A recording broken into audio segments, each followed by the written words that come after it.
All right, so you guys sent over some pretty wild stuff this time. Yeah. I gotta say, Yeah. articles, a YouTube video, some seriously deep analysis from this the International Economy magazine. Right. And it's all about this idea of a Mar-a-Lago Accord. Yeah. So buckle up, everyone, because we're diving headfirst into what this whole thing is about, how it could actually affect you. Yeah, we're going to unpack it. And sort through all these conflicting opinions to get to the real meat of it. Cut through the noise. Yeah, exactly. Cut through the nuggets. Cut through the noise, get to the nuggets. Yeah. So to set the stage, this Mar-a-Lago Accord, Right. it's basically a potential deal where the U.S. would lower tariffs if our trading partners agree to weaken the U.S. dollar. Okay. The TLDR News Global video you sent really makes that connection clear, comparing it to the 1985 Plaza Accord. Okay, yeah, that's a great analogy. Now, where does this whole idea come from? Well, TLDR News mentions Trump's Liberation Day tariffs as a starting point, but the framework seems to come from this guy, Stephen Moran. Okay. He was the chair of Trump's Council of Economic Advisors. Right. And in his paper, A User's Guide to Restructuring the Global Trading System. Catchy title. Yeah, right. Yeah. He basically lays out a proposal just like this, which is why it's being called the Mar-a-Lago Accord. Okay, so what's motivating this Moran guy? Well, according to these sources, he's got a few big objectives. Okay. He wants to revive American manufacturing, shrink that stubborn trade deficit, and even take a bite out of the national debt. Ambitious. Very ambitious. Very ambitious. Right. And TLDR News points out that a lot of analysts are nervous about these goals. Oh, why is that? Well, they're worried that such huge changes could trigger a recession. Okay. That's a big risk. Makes sense. But then there's the even more, I don't know, some might say far-fetched part of Moran's plan. You mean the whole dollar devaluation thing and restructuring the U.S. debt? Exactly. That's a pretty big swing. It's a pretty big swing, yeah. Yeah. It's not just about tariffs anymore. It's about negotiating a weaker dollar and potentially reshaping America's massive debt. Okay, so looking at the numbers. Right. It's kind of obvious why people might be looking for some outside-the-box solutions. Yeah.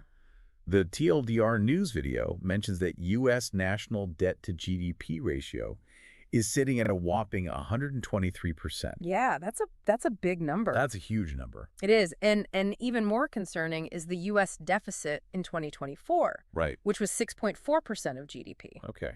The video points out that's the highest in the OECD, except for Israel.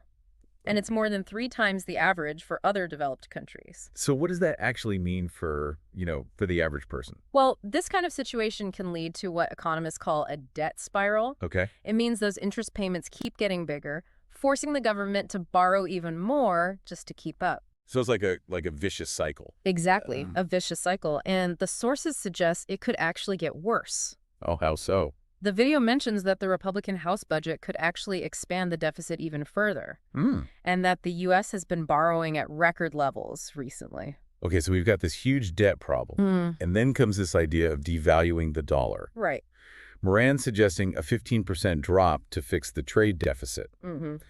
And even Trump himself has called the strong dollar a big currency problem. Yeah, they're basically saying that a strong dollar makes American goods more expensive overseas. Right. And imports cheaper here, which hurts our manufacturing sector. Makes sense. Devaluation, in theory, would make our products more competitive. Okay, but TLDR News also mentions some serious downsides to this. Oh, yeah, definitely. So what are the potential consequences of messing with the dollar like that?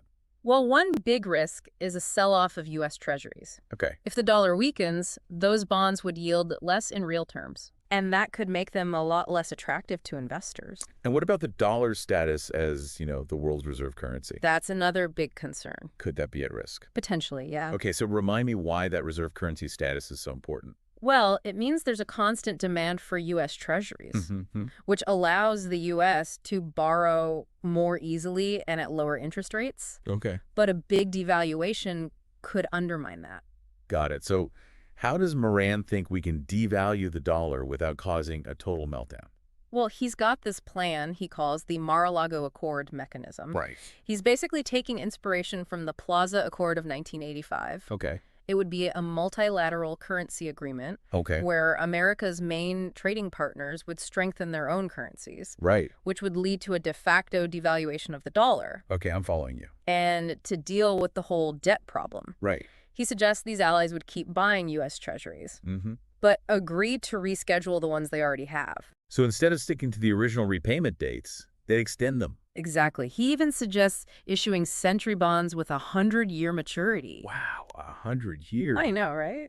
Or even perpetual bonds that never actually mature. So basically kicking the can down the road for a very, very long time. Basically. But TLDR News calls this a pretty terrible deal for those countries. Yeah, I can see why they'd say that.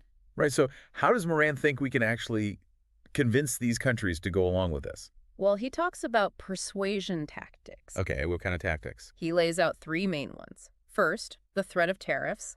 Stick approach. Exactly. Okay. Second, the promise of continued security cooperation, or the carrot of the defense umbrella. Interesting. And third, using central bank tools to influence currency values. And the TLDR News video makes a connection between this and some of Trump's past actions. Right. Like those tariffs he imposed. And even suggesting a smaller U.S. military presence in NATO. Yeah. They also mentioned this former Treasury Secretary, Scott Bessent, and his idea of 50-year military bonds for NATO members who weren't spending enough on defense. Right. It's all about leverage. So it sounds like a kind of a coercive strategy. You could say that. But TLDR News also points out that a lot of experts aren't buying it. Yeah, there's a lot of skepticism out there. Why is that?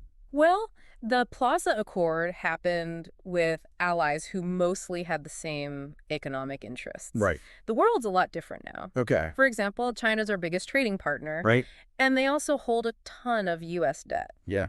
It's hard to see them just going along with this. And given how things are between the U.S. and Europe right now, even getting them on board seems shaky. For sure. The video also reminds us that most U.S. treasuries, like 75%, were actually held by Americans. Right. So they'd be affected by this too. Exactly. So even if we got other countries to agree, the impact at home would be huge. It's huge. And TLDR News basically concludes by saying that the White House's trade policy often seems kind of driven by whatever's happening in the moment, rather than a clear long-term plan. Makes you wonder if they can pull this off. Right. Now, you also send over this Apollo Academy chart. Oh, yeah. Which breaks down this whole Mar-a-Lago Accord really neatly. It's a great visual. So, according to that, what are the key pieces? Okay, so the chart says the U.S. would offer 2 main things. Security guarantees. Okay. And access to our massive consumer market. In return for a weaker dollar, a revived manufacturing sector, and they want to swap existing U.S. Treasury debt for these new century bonds. Okay, so that's what the U.S. would get, but how do they actually plan to make it happen? Well, the chart identifies 2 main tools: tariffs to pressure other countries, and a U.S. sovereign wealth fund that would buy up foreign currencies. To weaken the dollar. Exactly. Okay, so that's the proposal in a nutshell. Pretty much. But you also sent over this symposium from the international economy. Oh, right. Where a whole bunch of experts weigh in. It's a really fascinating collection of perspectives. Yeah, it's like a who's who of economics. For sure. So what's Jacques de la Rosière, the former head of the IMF, think about all this? He's not a fan. Okay. Not a fan at all. Oh, really? He straight up calls it a bad idea, like fighting evil with evil. Wow. Strong words. Yeah, he's worried that weakening the dollar would just lead to higher prices for everything we import. Basically making us poorer. Exactly. His point is that a strong currency comes from a strong economy, not manipulation. He thinks trying to offset tariffs with a weaker exchange rate is just, well, wrong. Interesting. Then there's Jason Furman from Harvard. Right. What does he have to say? Well, he's got 4 main problems with this whole Mar-a-Lago thing. Okay, lay them on me. First, he's not convinced that the Trump administration even actually wants a weaker dollar. Really? Yeah. He points out that former Treasury Secretary Bessent was all about a strong dollar. Right. And Trump himself wants to keep the dollar dominant globally. Second, he says the dollar's value is mostly driven by U.S. economic policies. Like what? Like those big deficits we talked about. Right. Those tend to push the dollar up. Okay. Third, he sees a lack of focus in the administration's trade policy. Okay. Like they're not being consistent with their reasoning. Right. And finally, he's not sure who the U.S. would even negotiate with in Europe, Okay. given the whole Eurozone structure. And he doubts those U.S. tariffs would really sway China's currency policy. So basically, he's not optimistic. Not really. He thinks the U.S. should just focus on getting our own economy in order. Okay, now Joseph Dagnon from the Peterson Institute, he has a slightly different take, right? Yeah, he's really focused on tariffs and whether they actually work. Okay. He agrees that Trump loves those tariffs. He does seem to. But he thinks all these economic goals might be clashing. How so? Well, he thinks that broad tariffs could actually push the dollar higher. The opposite of what they want. Exactly. Interesting. He suggests targeting tariffs specifically at Chinese exports. Oh, in sectors that are crucial for national security. Okay. He's also big on aligning our budget and dollar policies. Meaning what? So, cutting the deficit and weakening the dollar through intervention. Okay, what kind of intervention? The government actually buying and selling currencies. To influence their value. Exactly. Wow, that's hands-on. It is. Okay, so what if other countries don't want to play ball with this Mar-a-Lago thing? Well, Gagnon has a backup plan. Okay. He says we could try taxing foreign purchases of dollar assets. To weaken the dollar. Yeah, it's another way to try and nudge it in the right direction. Okay, now Makoto Utsumi, he was a big deal in Japan's Ministry of Finance, right? Yeah, vice minister. And he seems pretty doubtful about this whole Plaza the Second or Mar-a-Lago idea. Yeah, he's very skeptical. Why is that? He lists 5 main reasons. Okay, hit me. First, he says there's no shared understanding of currency values among the big economies today, Okay. unlike back in '85. Second, he points out that the key economic policymakers don't really have those close relationships anymore. Okay. You know, that trust factor. Right. Third, he says the Trump administration prefers bilateral deals. One-on-one. Yeah, instead of those big multilateral negotiations. Okay. Fourth, he thinks major macroeconomic coordination is basically impossible right now. With all the global tensions. Yeah, exactly. And his fifth reason. He says Japan and Europe are too weak economically to strengthen their currencies. So basically he's saying it's not going to happen. Pretty much, he thinks exchange rates won't be a bargaining chip for U.S. tariffs. Interesting. Now, Robert Zoellick, the former World Bank president, he also compares this to the Plaza Accord, but he says it's a bad comparison. Okay, why is that? He says that back in '85, Treasury Secretary James Baker used the idea of cooperation to fight against protectionism. Not to justify tariffs. Exactly. Yes, Baker worked with the G7 to boost their economies and cut the U.S. deficit. Zoellick sees Trump's approach as much more confrontational. He thinks it'll actually strengthen the dollar, not weaken it. Okay. And just create more global imbalance. So not the intended outcome. Not at all. Yeah. He even compares it to Nixon's decision in '71 to unpeg the dollar from gold. Right. Which led to some nasty stagflation. Not good. Not good at all. Okay, now Eswar Prasad from Cornell, he highlights a kind of a contradiction in Trump's economic goals. Right. He says they want a weaker dollar for exports, but also a strong dollar to stay dominant globally. It's a tough balance. It does seem like it. So how does he see it playing out? Well, he thinks all these policies, the tariffs, the immigration restrictions, the deficits, will probably strengthen the dollar in the short term. The opposite of what they want for trade. Right, but in the long term, he thinks it could damage the dollar's dominance. Because of the instability. Yeah, all that unpredictability makes people nervous. And ironically, he says global instability could make the dollar even stronger. Right, because people flock to it as a safe haven.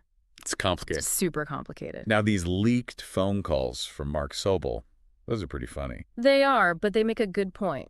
So what's the takeaway there? Well, he imagines these conversations between top officials, like Christine Lagarde and Ursula von der Leyen, talking about how hard it is to get Europe to act together. To strengthen the euro? Right. Okay. And then he has Trump calling Xi Jinping. Oh, this should be good. And basically demanding that China strengthen the yuan. And how does she respond? He basically dodges the whole thing. Classic. Yeah. The point is, coordinating currency moves between big players like Europe and China is really hard. Because they all have their own agendas. Exactly. Okay.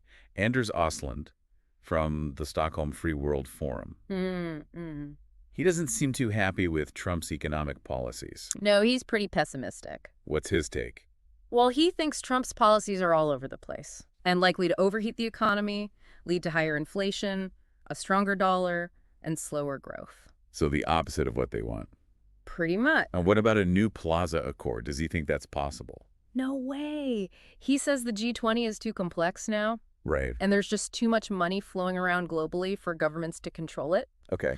He also says that Trump doesn't like multilateral diplomacy. Right. And that he's not seen as a reliable negotiator. So he thinks the dollar's just going to keep getting stronger. Unless the U.S. economy tanks. Yikes. Okay. Douglas Redeker from International Capital Strategies. Right. He focuses on the challenges of getting everyone on board, especially China. Yeah, he's not convinced they'll cooperate. Why not? He says China's main priority is keeping their own economy stable. They won't risk that to help the U.S. Makes sense. He also sees problems with coordinating with Europe, Japan, and the UK. Okay. Their economies and policies are just too different. Right. And then there's the whole issue of trust. He says Trump's unpredictable approach makes it hard for other countries to believe him. Yeah, that's been a recurring theme. Right, and he thinks the markets will react badly to any political games with the dollar. Making it even harder. Exactly. Okay, now Heiner Flassbeck, he brings a historical perspective, right? He does. What's his take on the Plaza Accord and whether a Mar-a-Lago version could work? Well, he says the Plaza Accord's impact on the dollar was only temporary. Okay. He thinks the dollar's strong now because the U.S. has had better economic policies than Europe. Interesting. Especially since the 2010s. Okay. He thinks that trying to force a weaker dollar will only work if Europe completely changes its policies.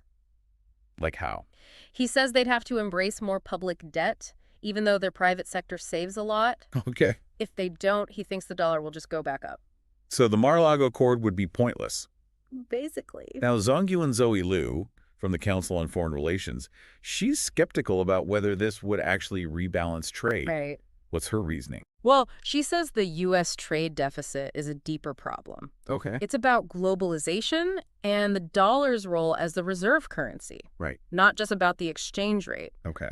She also says China's manufacturing success isn't just because of a cheap yuan. So weakening the dollar wouldn't automatically boost U.S. exports. Right. Okay. Plus, she thinks Chinese companies would just find ways to get around tariffs. Like shifting production. Exactly. Smart. They're adaptable. Okay. Lorenzo Bini Smaghi. He used to be on the European Central Bank's board. Right. And he's worried about all the inconsistencies in Trump's economic plans.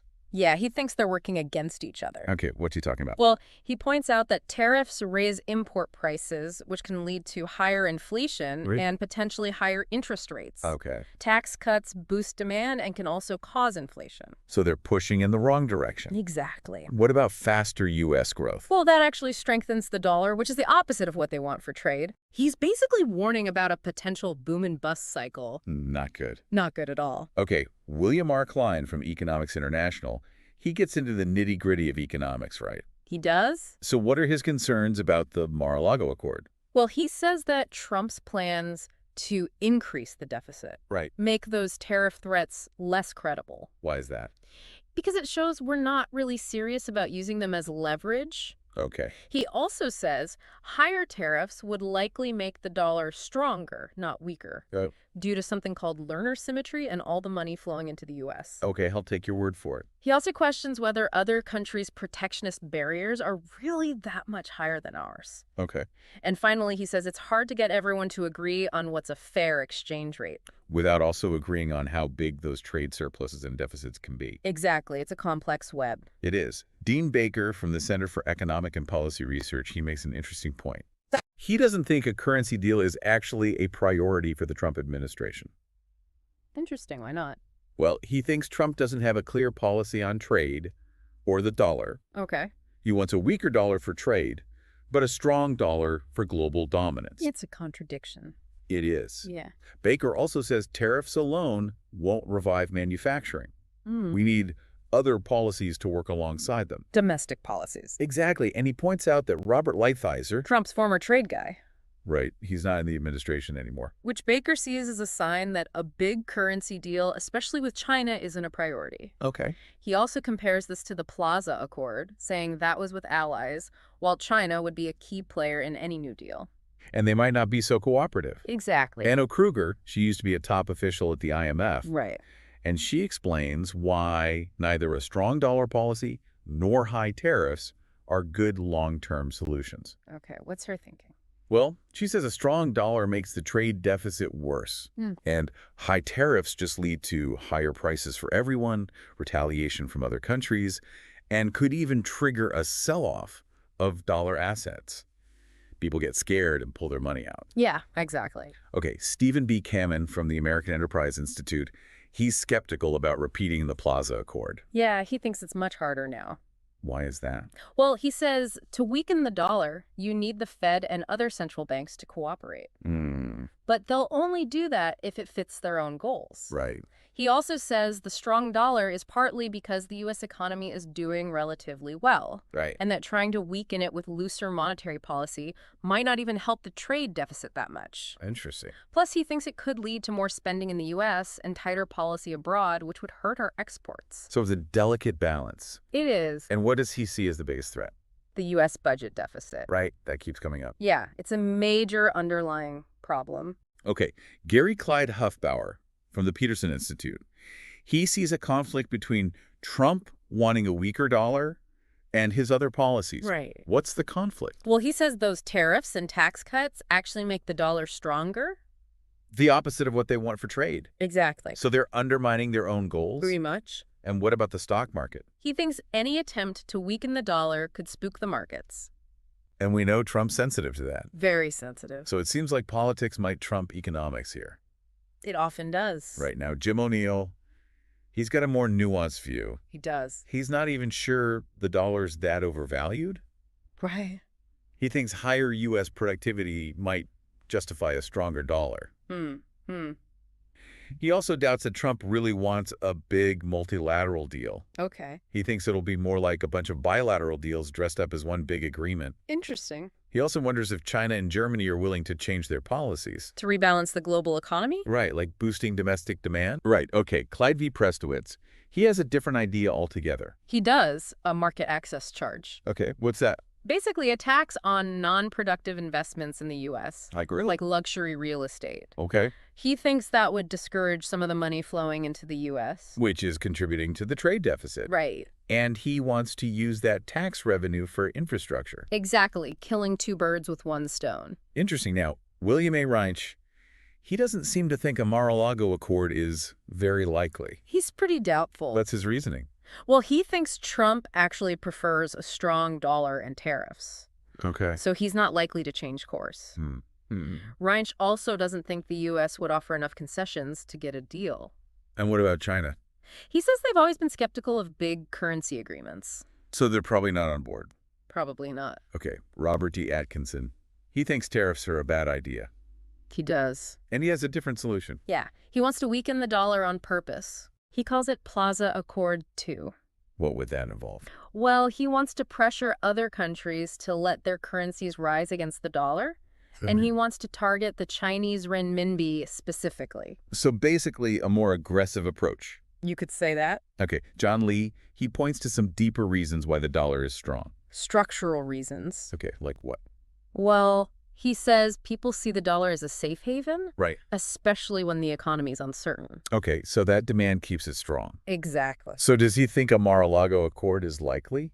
Not really. Okay. He thinks Trump is more focused on domestic policies. Like those tax cuts and Yeah. deregulation. Right. And using tariffs strategically Yeah. to attract investment and counter China. Exactly. So he doesn't see a need for a currency deal. Interesting. Okay, Gary Kleiman, he thinks any new Plaza Accord needs to be bigger, He wants to include more emerging markets. not just China. Right. He specifically mentions currencies like the Mexican peso and the South African rand. He also thinks we need a constant global conversation about currencies. To keep things stable. Exactly. He calls it currency smoothing. Interesting. He also points out that these coordinated actions work best when a currency is clearly mispriced. Okay. And he doesn't think the dollar is that out of whack right now. Okay, Neil Shearing, he emphasizes the political challenges. Especially between the U.S. and China. Right, all that tension. He thinks it'll be really hard to get a Mar-a-Lago Accord done in this environment. Okay, why is that? Well, he says China won't want to look like they're giving in to the U.S. On something as important as currency. Exactly.